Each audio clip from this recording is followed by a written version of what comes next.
Well, good evening, everybody. Not sure. There's a lot more people online than are in this room right now, so I'm not sure if people are struggling to get in the room. I'm not even confident the recording is working. It says it is, but I didn't get my message.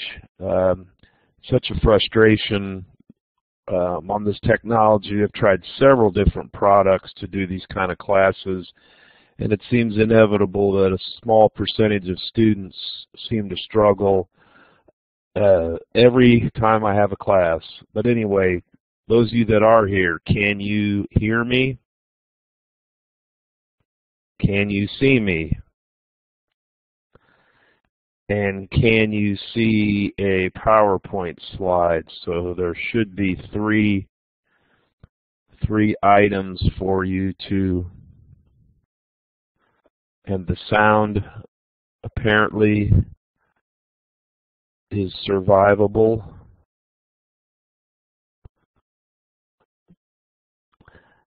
I meant to say that see a PowerPoint slide. Nona, maybe I said wrong. There should be a PowerPoint slide. Okay, good. Well, again, I'm guessing some people will be joining us, but welcome to everybody. And apparently we're all kind of getting ourselves in a little bit of a pattern. The weather hasn't wreaked havoc on our schedules here for the last couple of weeks, even though we got some raunchy weather coming in again tomorrow, but we won't let that bother us. My suggestion is we get right to this. My thought for the evening, we spent a lot of time last week on the QBE. I want to go there again in terms of looking at the QBE, but I'd like to go there in somewhat of a different way.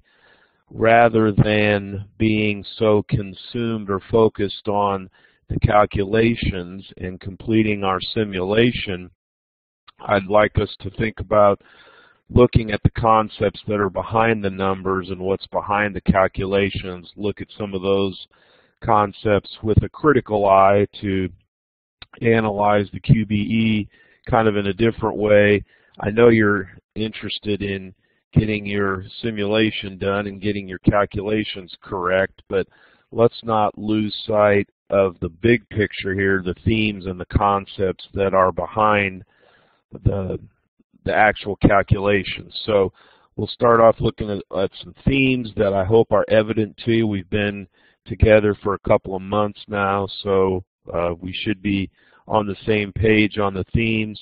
Let's try to build on what we discussed last week on the QBE, another short breakout activity. I'm calling it a prudent financial practice, but I continue to try to throw in practical application and I guess indirectly try to point to the importance of avoiding the no-nos in some financial practices that tend to get people in trouble. Reminders about a couple assignments, and then happy to respond to everybody's questions. I am assuming that we're going to be very efficient tonight, meaning I think we probably will have quite a bit of time left over at the end. I'm hearing a lot of sobbing and crying as soon as I said that. Kylie, that's the wrong emoticon to have. It should have been a thumbs down. So that I'll take note of that negative feedback. But that's I think we'll move through this fairly expeditiously. Let's look at the three themes on this slide and see if we are all in agreement that based upon our work together in the last month and a half, month and 3 quarters, you can agree that that has been emerging as a theme. The first, and I think most obvious point to make about a theme that should be obvious to you is when a state uses a property tax system to fund schools or any portion of government services for that matter, unless those taxes, those property taxes would be collected, for example, on a statewide basis, and they're not because our schools in Georgia are organized for the most part around a county-wide system, so property taxes are tied specifically to individual counties.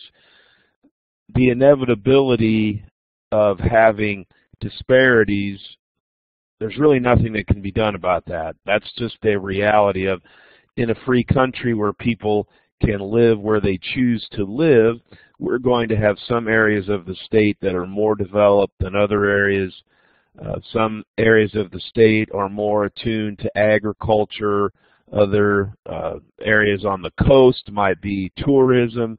It's just a reality that the different segments, sections, counties of the state are going to be different. So how states figure out the methods to provide a good education, an adequate education for all the children in the state when you have these differences in the capability to pay, that's a real issue that drives nearly all of the discussion about state funding. So with a thumb up, a thumb down, but not a middle finger anywhere, is that an obvious point? Humor me here.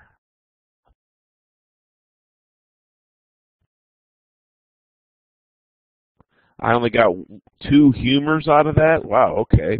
You guys still can hear me, right? Okay. The reality of the disparities in property wealth, I think I used the example of some of our rural southern counties a week or 2 or 3 weeks ago and said it's not really up to those counties to be able to solve the problem. It's beyond their capability. They can tax themselves at the highest level legally allowed and still probably not have enough funds to provide an adequate educational program. So inevitably what happens in these property tax states that are trying to fix the disparities or do something about the disparities is the state has to step in and do something because those local counties can't fix the issue on their own. And inevitably what happens is more equity. The state comes in and makes a policy or a policy that results in more equity, and very often the result is also less liberty. There are typically strings attached in order to get the extra funding, or maybe some decisions have been taken away from school boards and maybe more decisions are then being made by the General Assembly in Atlanta. So an inevitable outcome of disparities in property wealth is more equity, less liberty, more state intervention, which leads us right to the third point. I'm using the word tensions, but this is the most common tension. If you read court cases about school funding, you read policy briefs from different states, reading between the lines, the differences of opinion in state legislatures, in courtrooms, and in how states try to figure out the management of this disparity of property wealth is a tension between liberty and equity 9 times out of 10, it seems to me. Those who are advocating the preservation of liberty and those who are arguing for the need for equity to solve this property disparity. So let me pause. We've been together for 7 weeks now or something like that, 6.5 weeks. These are clear as the nose on your face, yes? Thumbs up.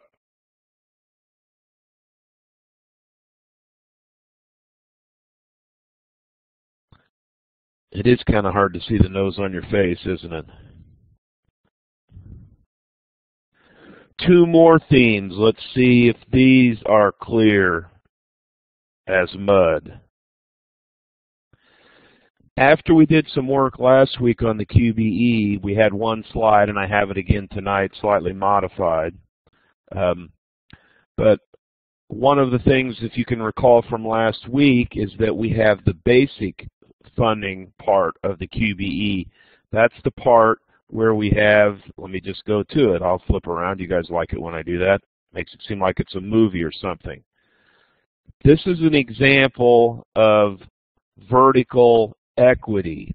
If you recall this from last week, this was given as a list of examples in the basic QBE program, and nearly every state in the United States has some funding mechanism similar to this. But what you see is the state has decided, for example, that special education category 4 is weighted 5.75 times as much as a general education high school student. That's a very extreme example.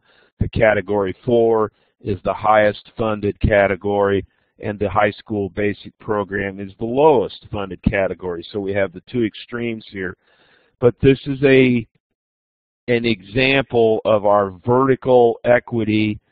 The children that have services in special education category 4, it has been determined those services are so much more costly that funding needs to be represent that or acknowledge that actuality, that those children's services are a lot more sophisticated and a lot more expensive. So going back to our themes slide, we have vertical equity. This is pretty typical in all states, and basically what that means is students who have identified more significant needs get higher funds.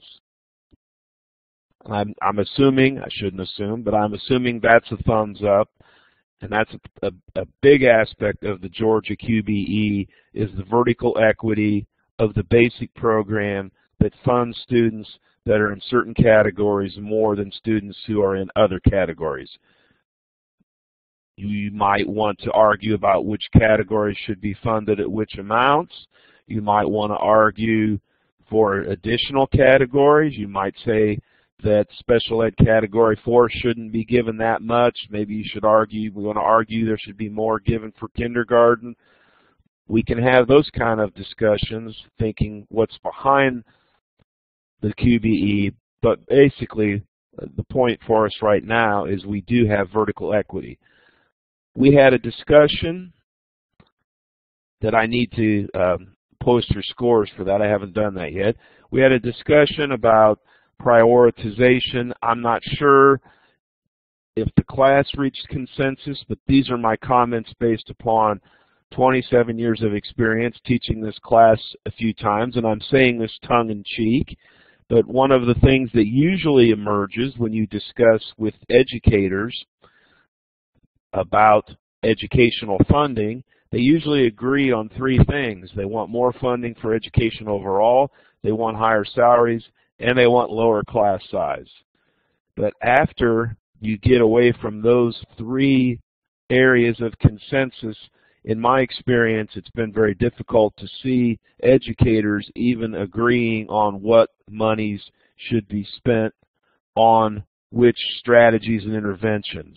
So again, trying to take our thinking a little further tonight, how likely do you think it is that the public at large is going to be supportive of educational funding to the level that we want them to, when we don't even agree as a profession what we should be spending the money on? If you go back and read the discussion we had in this class, there are great differences amongst all of you regarding what we should spend the money on.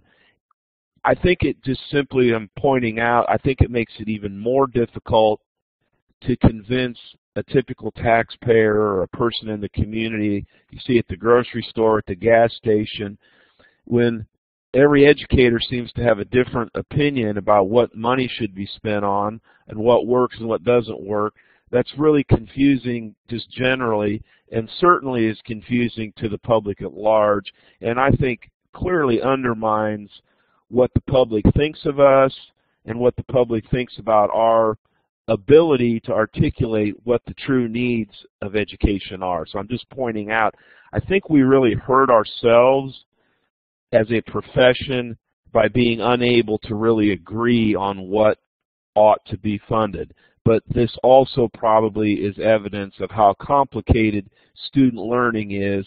Every child's different, every context is different. What's right in context A might not be right in context B, but another context B might be right and A might be wrong. So all of those things, I think, make this water even muddier and probably contributes to public skepticism about schools. My last theme is that adequacy, thinking back to one of our meta values from a few weeks ago, adequacy is probably the largest concern with the Georgia QBE. We've got equity, we've got liberty, we've got a very typical and common kind of a program, but most of the complaints that I hear from superintendents and other advocates for education is that they don't think there's just simply not enough money being put into the program to really meet the objectives or the goals that the state has determined we're trying to accomplish with our educational system in the state. So adequacy is probably the most poignant, if we want to use that word, criticism, the criticism that has the most traction, probably the most legitimate criticism. So to make me feel good here, okay, I need somebody to help make me feel good. We just discussed 6 themes, which I think should be very obvious after having been in the class for 7 weeks. Anybody have confusion? Want me to talk about anyone anymore? Any comments? I'll just do a short pause here. Those should be very obvious to you or evident to you. Those, or I've been a failure as an instructor for the last 7 weeks. I don't like to be a failure either.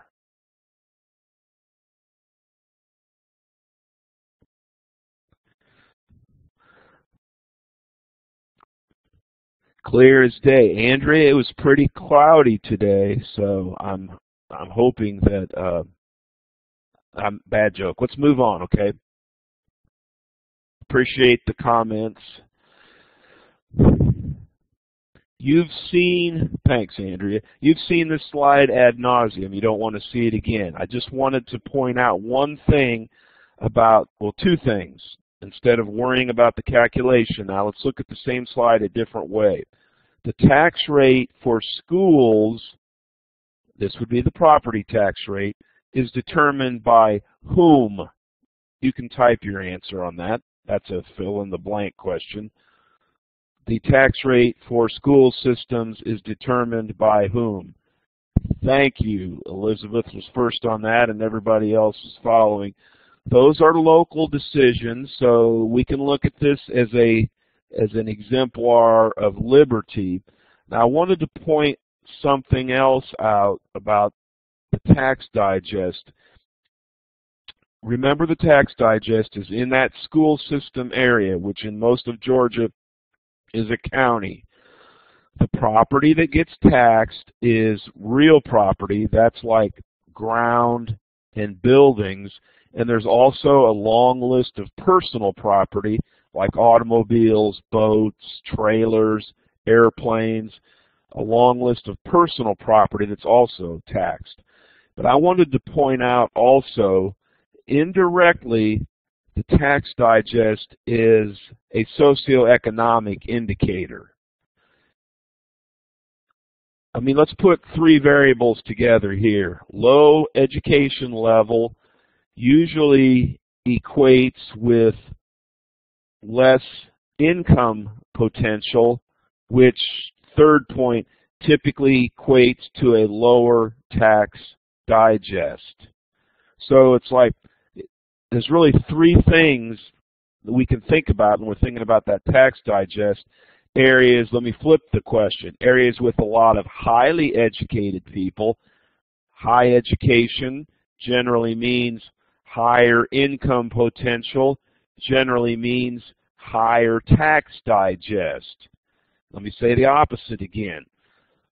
Less educated population has less capacity to earn income, lower tax digest. So there's a lot of implications in this tax digest, and that's part of the reason why some of the disparities are so huge in Georgia between very wealthy and very poor. When you use a tax digest, you're in some ways setting yourself up for some extremes. We know we have some very poor areas where we have less educated Georgians perhaps living, and then other areas, you know, like let's just say like an area where there's a university. Athens, which is Clark County. I've never looked this up, but I'm assuming Clark County has probably one of the highest educated populations in all of the state of Georgia, because we have the University of Georgia there, and all the professors and people that work at the university, which numbers in the tens of thousands probably. Clark County has to be one of the highest educated areas in Georgia, and that can be a flip side, other areas where you have some of the least educated people. So anyway, I just wanted to point out there's a lot to be reading between the lines on this. You saw this slide last week. I just wanted to have you look at it again to make the larger point that I made earlier as to why the state has to intervene. Even though the local effort is so strong in A, they're making a maximum effort. In fact, that's twice the level they legally are even allowed to tax. They're making a maximum effort, but yet not getting an adequate yield. So this is an exemplar as to why we see state intervention. We still good, yes? I'm waiting for a thumbs up, a smiley face, a kick in my shin, something. Okay. You saw this slide last week. Let's just try to look again.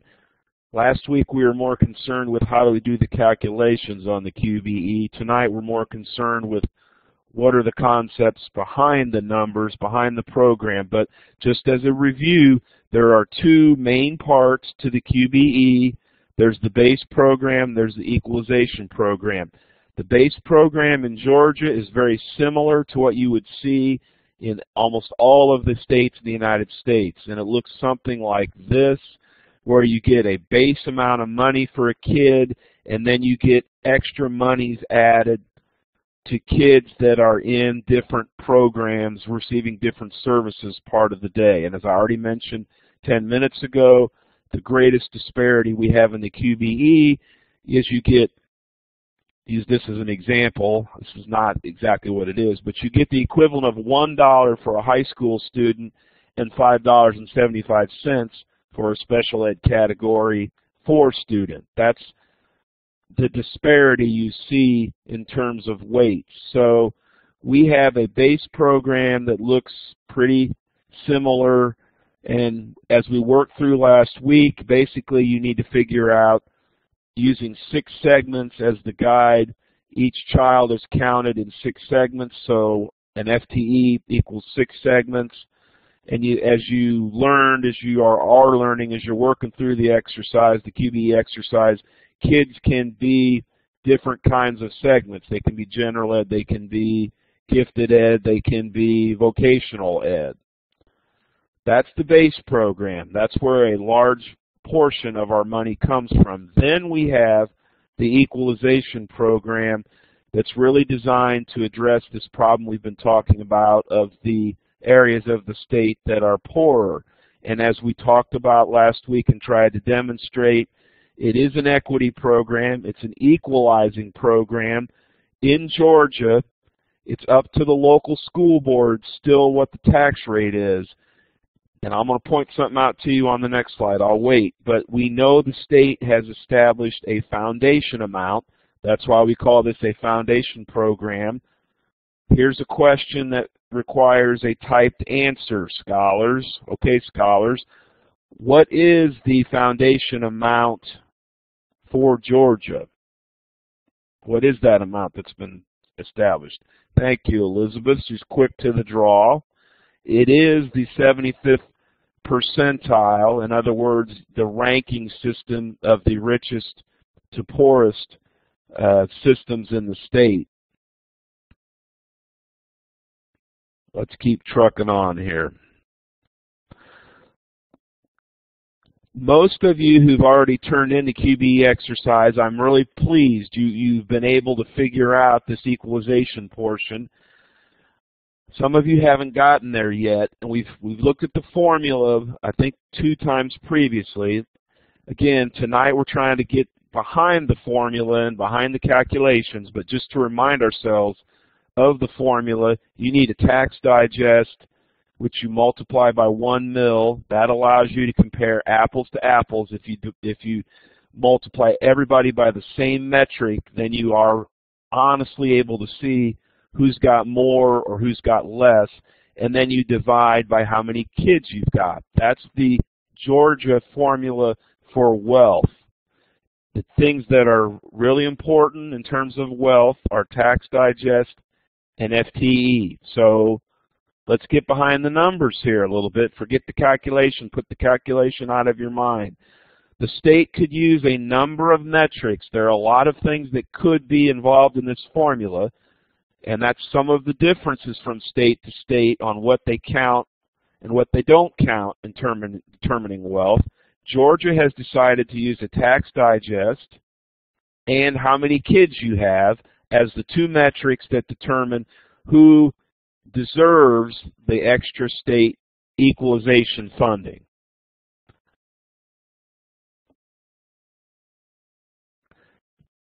There are other things the state could use. I'm going to skip the first one for now, but one thing the state could use instead of FTE and the tax digest, they could use the income levels. We have census data in Georgia. We know the amount of income that's the average income in every school system in the state of Georgia. So one thing that could be either added to the formula or replacing something in the formula, we could use income wealth, personal income. We could get rid of the property tax. We could get rid of the tax digest. We could do equalization based upon income levels. That's one thing that has been proposed that I think is being considered. Whether it happens, I doubt it, because it's always easier to keep what you have than it is to change. But back to our formula, one thing that could change is putting in this formula somewhere something about the income level within a school system. Andrea's got a question here. It's a good question. Wouldn't that probably have the same outcome? Maybe. I've not seen a study on that. I'm sure there's been some work done on that. But what might be different is a lot of people really think the property tax, the tax digest, is really unfair to a lot of people. If you think about senior citizens that maybe are living on Social Security, a small pension maybe, but basically on a fixed income, they may be living in a house they've been paying on for 40 years. They finally got the house paid off. They really don't have any income at all, just a small Social Security. But yet here comes a big property tax bill because on paper it looks like they have a home that's a nice home, even though it took them 40 years to get that home. So I guess the point is a lot of people would argue that property doesn't necessarily equate to wealth or income as much as it used to. Back in the olden times, when you had to raise your own hogs or grow your own food, how many acres you had mattered a whole lot because that was what the economy was. But in the 2014, we get a paycheck, and we spend a paycheck in a consumer economy, which is a very different economy. So some people would argue modernizing this by trading out a property tax for an income tax would make a lot of sense. Just think about a farmer that owns 10,000 acres and is growing peanuts somewhere downstate, and maybe the farmer doesn't really own the land, the bank owns it, but on paper the farmer's got probably a big property tax bill to pay because he's got 10,000 acres, but he may not made any money the last 3 years in terms of actual income. So, but your question is on point, and that's, I guess, really what's being examined in the state right now. What's the fairest way to do this? We still good? Still good?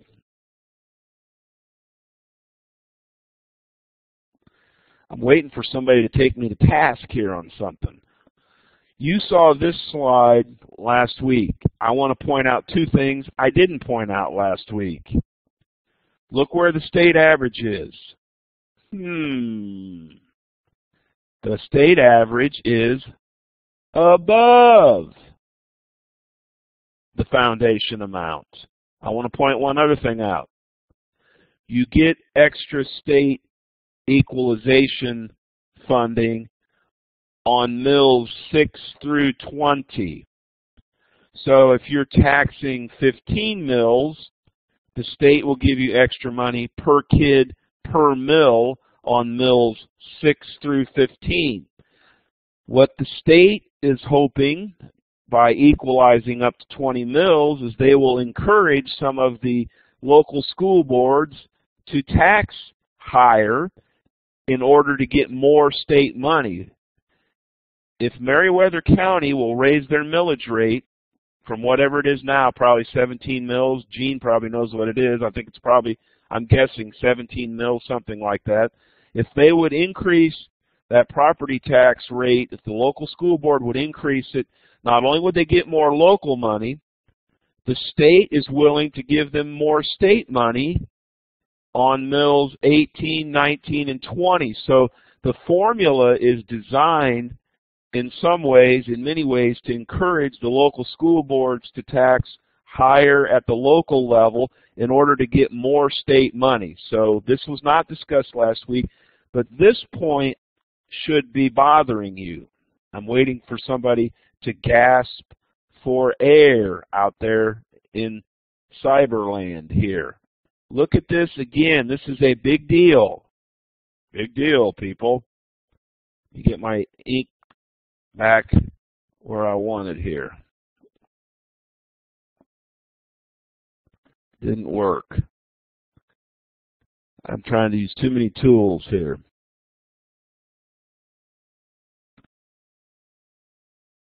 If the average is above the 75th percentile, this is really helping the people who say there's not enough money in the Georgia system. Because if this equalization process is so great, how can it be so great when it's not even bringing up these poor districts to the state average? This is back to the point made earlier about we have some districts that are so wealthy it's really drawing the average up. We have some very, very, very rich districts up here in the top, and they're driving up the average.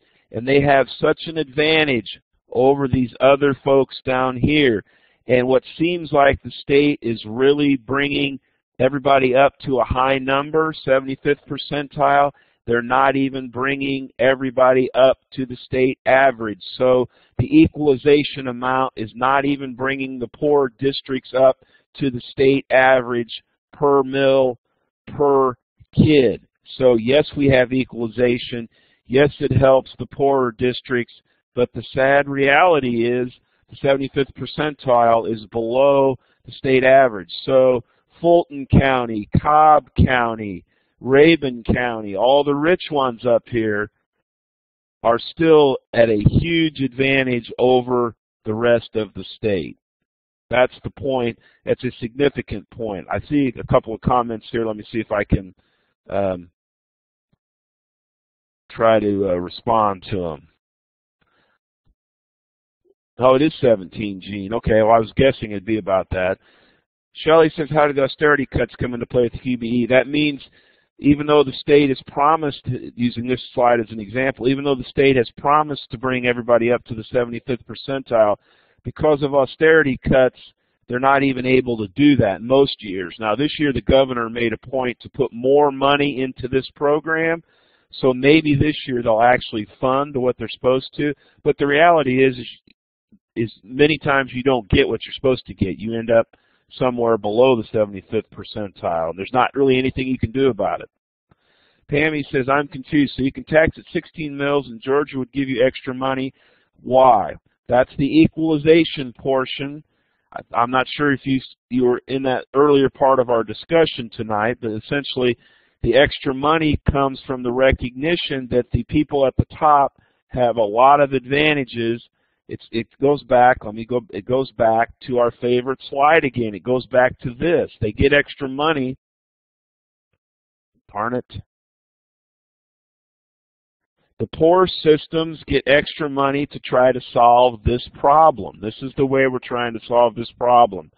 And in even worse, this problem, where the poor district is giving twice the effort, but yet can't raise the revenue because their tax digest is so low. So twice the effort, 20% the outcome. That is why we have this system that ranks everybody, puts them on this continuum, and promises to bring everybody up to the 75th percentile. Andrea says if 70th percentile is below the state average, then the state is only bringing it up to below average. Exactly right. No, more than half the state would get equalization. The bottom 74th percentile would get something. That's what a percentile is. So the only ones who get nothing are the 75th percentile and above. So 74% of the systems in the state get something. They just don't get, some don't get very much, or they don't even get taken up to the average. Nona said, who decided? That was at one time, it was the 90th percentile. That was changed, I think, in the early 1990s. The state changed the equalization program. They lowered the percentile rate, but they also increased more mills that they would give state money for. So it was a kind of a compromise, I guess. Seems like it's...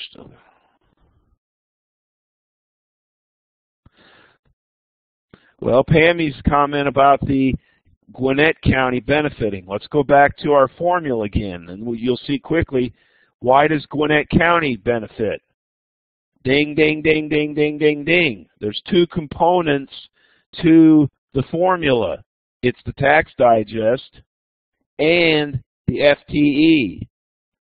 And in fairness to Gwinnett County, if you've got 170,000 students to educate, that's going to cost you some money. I mean, I think that probably should count. I don't know how you could not count it. How could you compare Gwinnett County with 170,000 students with, I don't know, Meriwether County with whatever you guys have, Gene, 5,000 or whatever the number is. You have to have FTE into the consideration.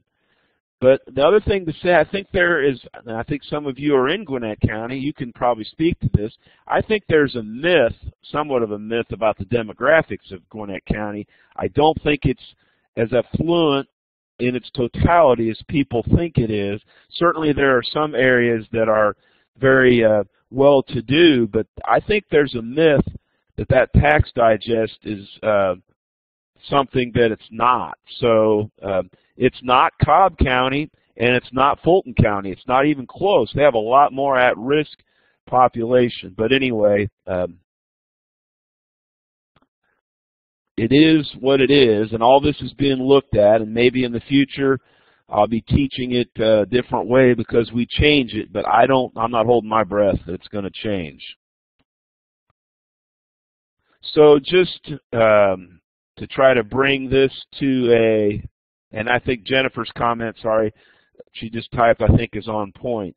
But just to try to bring this to a closure, if you've got, in this example, you've got Pelham at the bottom and you've got Rome City at the 75th percentile, as we talked about last week, what the state has promised to do is to bring everybody up to the $125 per mill per kid. So let's just say that Carroll County is somewhere here in the middle, and let's just say Carroll County on its own can raise $100 per mill per kid. So Carroll County is entitled to $25 per mill per kid, whereas Pelham City is going to get $99 per kid per mill. So it all depends on where you are on the continuum, how much money you get, but it's a graduated system here where wherever you earn on your own, whatever the difference between that and the district at the 75th percentile, which in our simulation is Quitman County, and that is actually what is at the 75th percentile right now, or at least at the last calculation. So you get differing amounts, again, based upon your proximity to the 75th percentile.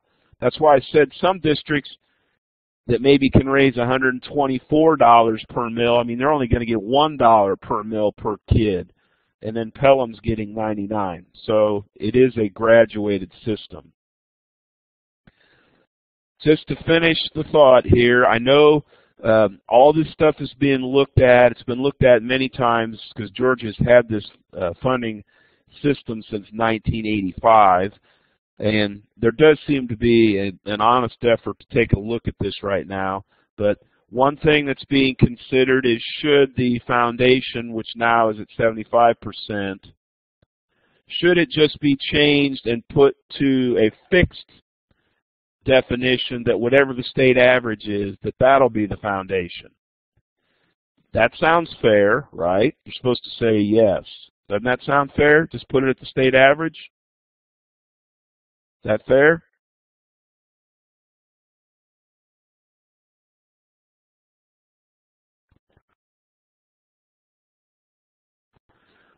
Might depend on whether you're working in one of those systems that's above the 75th percentile, because guess what? You're going to potentially have more of your funding taken from you. What I was trying to make the point, I was trying to be cute. I was trying to say that the state probably would resist this a little bit because, number one, it's going to cost more state money, which they would argue they don't have, but it makes it more of a moving target every year, too. Makes it a little bit harder to do budget planning, but I'm not sure that that's even legitimate. I'm talking myself even out of that point. But most people would say that might be a more reasonable way to do it, because it doesn't seem right that it's not even bringing the poor districts up to even an average place. We've already talked about this possible change, that the income level, like the average income in Fulton County, just use that as an example, gets thrown into the mix as compared to the average income level in, say, Pelham City. Could be another metric that could be used. We have those data. We could use those. Another thing that's being considered, let's go back to our chart. Another thing being considered is to change this. Maybe let the state add additional mills. If somebody wants to tax more than 20, that the state might give them more state money or something like that. But there's been some talk about perhaps changing the mills that get the extra money. And then finally, some people, particularly the districts that are at the bottom, are Pelham cities. There's been some talk to help these districts at the bottom even more, to figure out a mathematical way to give them an even more of a bump, because they're so far behind and they're so limited in what they can do on their own with their own property taxes, and they're so disadvantaged by that, that the state would do even more, that we'd have some graduated kind of a system where, you know, there might be multiple points on the chart. You know, there might be one here and there might be one here, and the state might give like 2 times as much if you're down here, and 1.5 times as much if you're here, and only 100% here. Some kind of a graduated system. So again, here are 4 things that I know have been at least talked about. Whether any of these are going to happen, I probably wouldn't put my house mortgage on that, because I would assume probably nothing is going to happen. It's easier to do nothing than to do something. Let's kind of wrap this up. I see a question, so let's do a short pause here and see if there's any other comments. I've got just like about one more slide, and then we'll switch into our breakout mode. When these amounts are established, it actually affects schools 2 years later. It is, in terms of, it's really 3 separate FTE counts that determine your FTE. So you get a count in October, you get a count in March. So your previous 3 counts that would have been last October, last March, and 2 Octobers ago are really the basis of your funding in your school right now. So you're correct. It does go back in history, so you're always a little bit behind the actual number of students you have in your school right at that time. That's correct.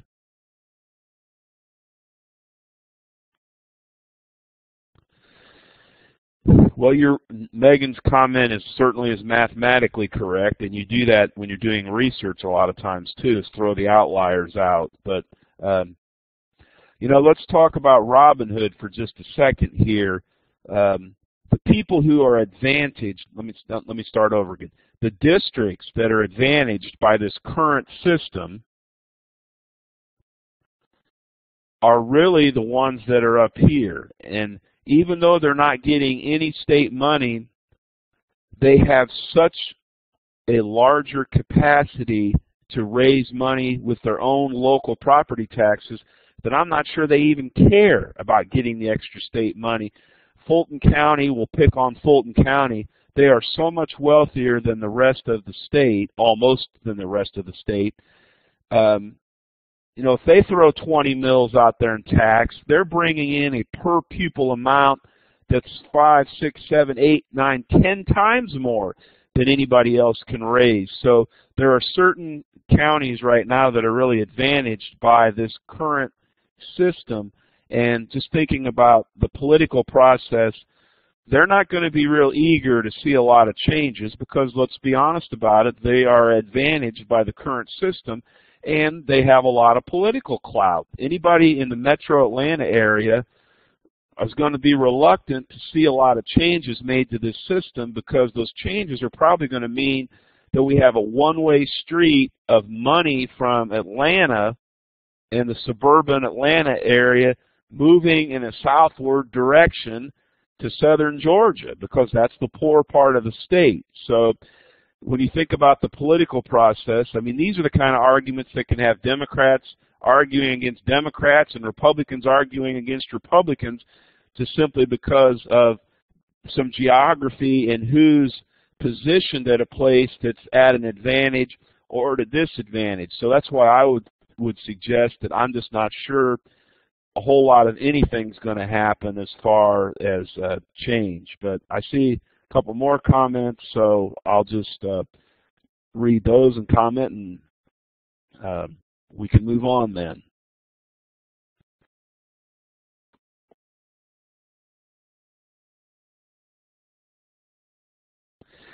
Pammy's comment about Fulton County is certainly true, but again, notwithstanding my comment that Fulton County, unlike 99% of the rest of the state, can raise millions, many millions, through the property tax that other districts simply can't raise because of the tax digest of Fulton County being so powerful compared to the rest of the state. So that's a real advantage that you have in Fulton.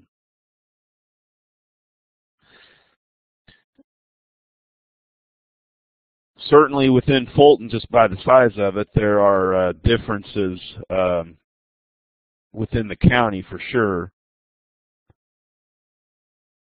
And nobody's been fully funded. That's true, Gene.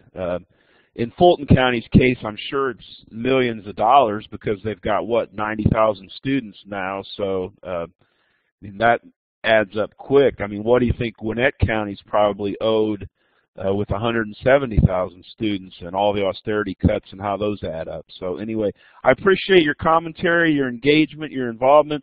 These are topics that I'm very interested in, but oftentimes students don't find school finance interesting, but hopefully you see some real value in thinking about these issues. One last slide, and then we'll go to our breakout group. Let's see if you see how these things play in. You should be keenly aware that this is an issue that comes up all the time, that we ought to have a funding system that represents or reflects people's ability to pay. In other words, we shouldn't be asking poor areas of the state, poor counties to do things that are impossible, nor should we give a free ride to the rich areas. So I think most Georgians, as a matter of fairness, think to some extent our funding system in Georgia ought to somewhat reflect people's ability to pay, counties' ability to pay. Everybody ought to give some reasonable effort. And that's the next part of this. I think most Georgians would agree that districts that are trying to support their schools, trying to support their students, should get some reward for their effort. That's in part why we have that equalization system that pays you more state money. If you tax more locally, you get a reward for trying, for your effort. Another concept that I think most Georgians would agree with is that people who are benefiting from the educational system have some responsibility to support it financially. If we didn't have schools, I mean, you guys know the arguments. If we didn't have schools, our schools were rotten. People couldn't earn income, couldn't pay taxes. We'd need more jails. There'd be more crime.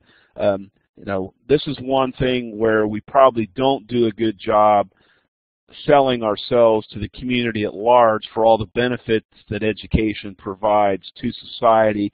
But as somebody I think already mentioned tonight, in a lot of counties, senior citizens are exempt from paying their school taxes, and that rubs a lot of people the wrong way, because they would argue that senior citizens, even though they don't have children directly in the schools, they're still benefiting from the value that's being provided to the population from an education. So that's another debatable point on whether senior citizens should be exempt from paying school taxes. In a lot of counties, they don't pay them. This should be an obvious point that you see when the state has gotten involved in this equalization program, trying to bring everybody up to that 75th percentile. The concept behind that is that certain parts of the state cannot fix this problem on their own, and therefore the state has a responsibility to intervene and use the wealth of our entire state of Georgia to address the problems. We're all Georgians. It shouldn't matter if you're a student in Jenkins County or Fulton County or Rabun County. All those children should have roughly a similar opportunity to enjoy an adequate educational program, and that sometimes requires us to fund something at an entire state level. And then I have to mention again, this tension is real, it's present, you see it in the General Assembly all the time, and you certainly see it in school funding, tensions between equity and liberty, and we've already discussed that tonight, so we'll move past that. Any other comments before we go to another short breakout session? Let's take a 30-second pause here before we go to our breakout session. Any comments are welcome. If you have none, just give me a thumbs up that you're ready to go ahead and move to the breakout.